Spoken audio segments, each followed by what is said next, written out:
As you all know, in order to be a man, one has to plant a tree, build a house and father a son. GURPS doesn't seem to have rules for fathering sons or planting trees, but it does have rules for building houses. And why stop at building a house when you can build a wall around it, then turn your house into a keep, and then add a barbican and guard towers? This topic yet again is inspired by ACKS 2 domain management rules that require a domain ruler to have a stronghold of a sufficient cost to be respected by those who live in his domain. The rules for construction can be found in GURPS Low-Tech Companion 3, Daily Life and Economics. They are similar to rules for crafting, and why wouldn't they be? After all, you're crafting a building. And just like the crafting rules, the construction rules may seem complicated, but they really are not. Let's go through the process step by step. Step 1. Calculate building statistics. Buildings have such statistics as HP, HT, DR, cost and weight. All of them depend on the building's size, material and thickness of walls. For a simple wall, you just multiply length by height in feet, then multiply by the cost and weight of the appropriate material, and then, if your wall is thicker than 1 inch, multiply by its thickness in inches. Wood is a special case because its cost varies with thickness, because thin planks are harder to make. Proper buildings are a little bit more difficult to calculate. First you find the volume in cubic feet. For a rectangular building, it's as easy as multiplying all of its dimensions. But other shapes need different formulas, possibly with approximation of some degree. Then you multiply this volume by average wall thickness in inches, and then by the partition factor. Partition factor defines how much space is taken up by internal walls. If this is just a box without any internal walls, then the partition factor is about 0.25. For stone buildings, it's unlikely to go above 0.42, but thin wood walls may result in a partition factor of 1.25. This is one of the parameters that may require some approximation and guesswork, and only then you multiply the resulting modified volume by the cost and weight of the material from the table. Step 2. Apply modifiers. In step 1, we got the base statistics, but they can be modified with certain options, just like regular equipment. For example, there are construction quality modifiers for unskilled and masterful labor, cheap or fine materials, etc. For stone and brick buildings, statistics may change depending on technology level, because mortar affects the quality. Step 3. Calculate construction type. Now that you have got the final stats of the building, you can calculate the time it takes to build it. As always, the cost is split between material cost and labor cost. The percentage of labor cost depends on the material of the building and can range from 1% for ashlar and 30% for thatch. You also need the monthly salary of the builder, a mason for stone buildings, a carpenter for wooden buildings, etc. For example, a mason has a salary of $900 per month.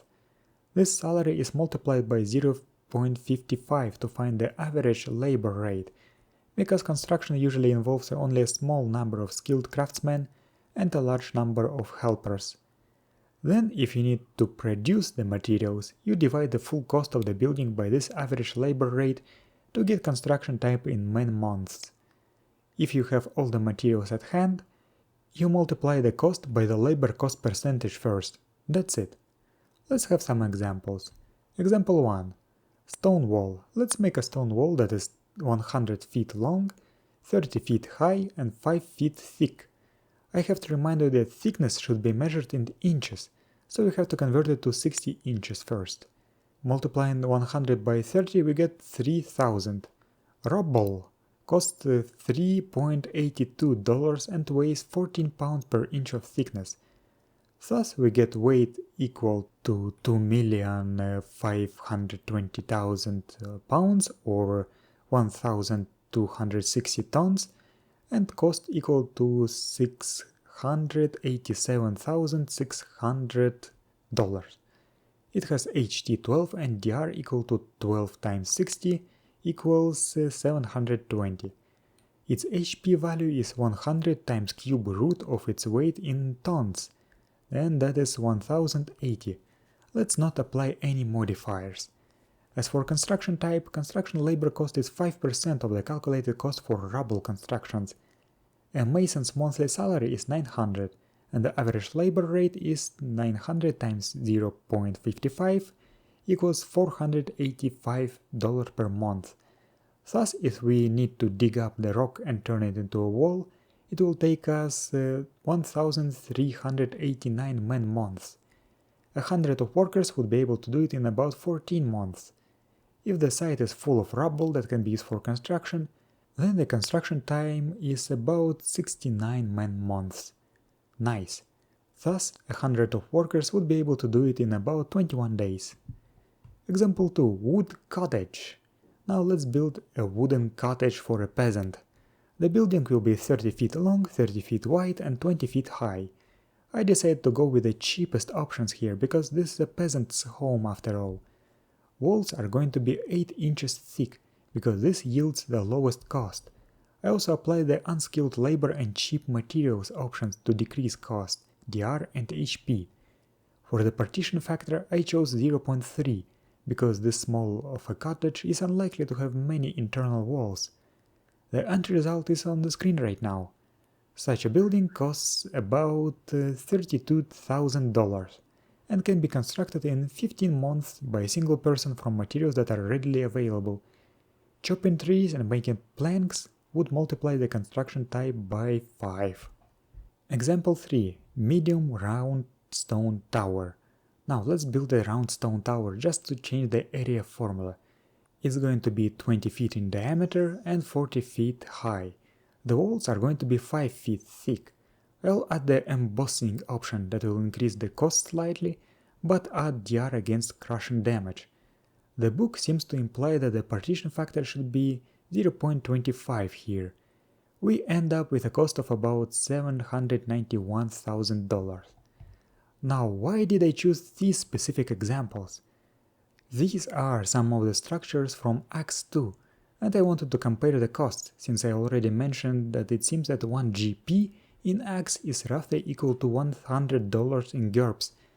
The wall costs 7,500 GP in ACKS, which should be about $750,000 in GURPS, and our cost was 687,000. That's close enough.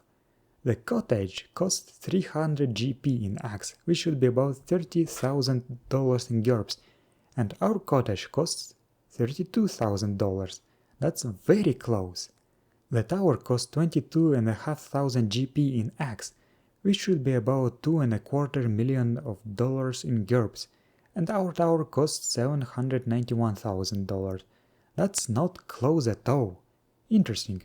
Perhaps there are different assumptions that I'm missing, or the costs were derived in different ways. To get the ACKS cost, I would have to increase the partition factor to 0.7, which seems too much to me. But anyway, that's how building stuff works in GURPS.